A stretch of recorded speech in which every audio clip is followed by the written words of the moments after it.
Hey, what's up everyone? Today I'll show you how to do 2D adaptive clearing in Fusion 360.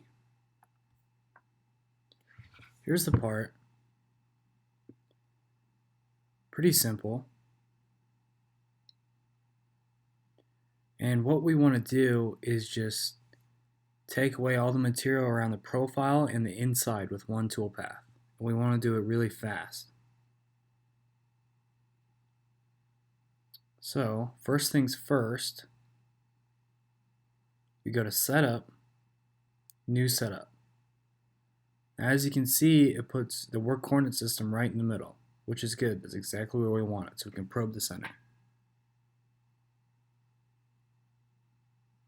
What you want to do is go to stock, and you want to adjust the stock to what you have on hand. So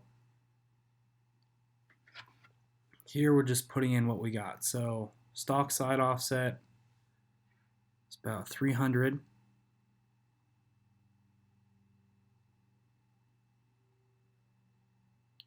Top is 10.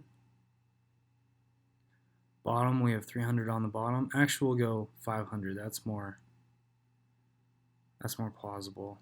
We're just making numbers up at the moment.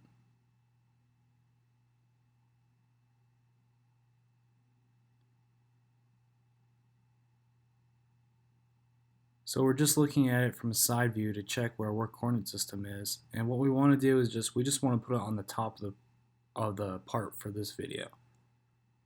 You can put it 10th thou above, and that's fine. But usually I work from the top,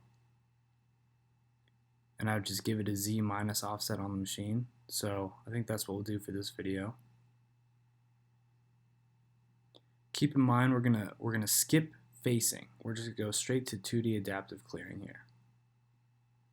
Okay, so stock is set up. We got our part, and we got a work coordinate system. We'll click on 2D adaptive clearing. Click on geometry.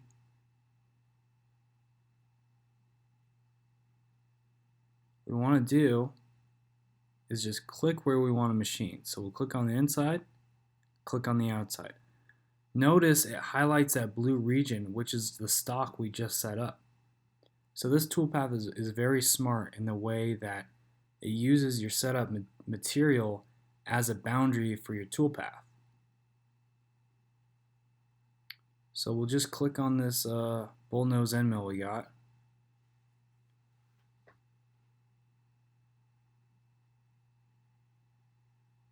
Give it a speed and feed.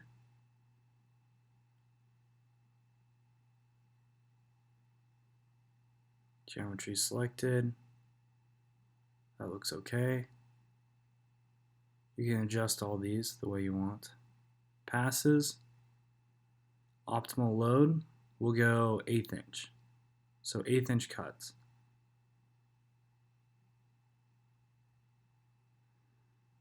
Stock to leave, 20th thou radially, we'll go 0 and Z. Multiple depths, we'll go 1/2 inch max step down.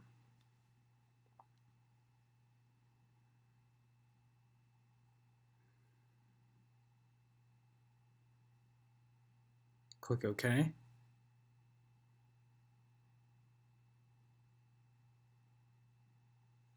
And so you can see it used that setup stock we made with the 2D adaptive clearing toolpath to generate this toolpath.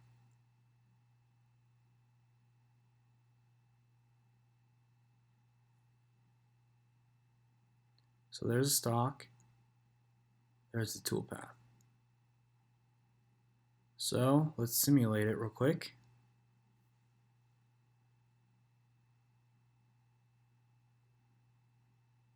So it's engaging 500 thou down, 1/8 inch over, 100 inches a minute, 10,000 RPM. Now, as you guys saw, there are a lot of settings in the parameters for 2D adaptive clearing toolpath, and we'll go over that in the video. But for this one, we're just going to keep it basic, show you guys how to get started.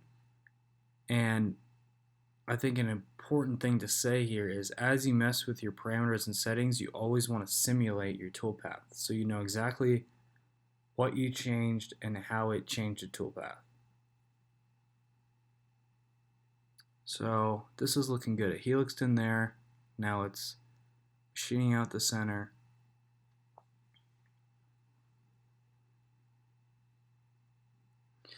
Now it's going down to its final depth.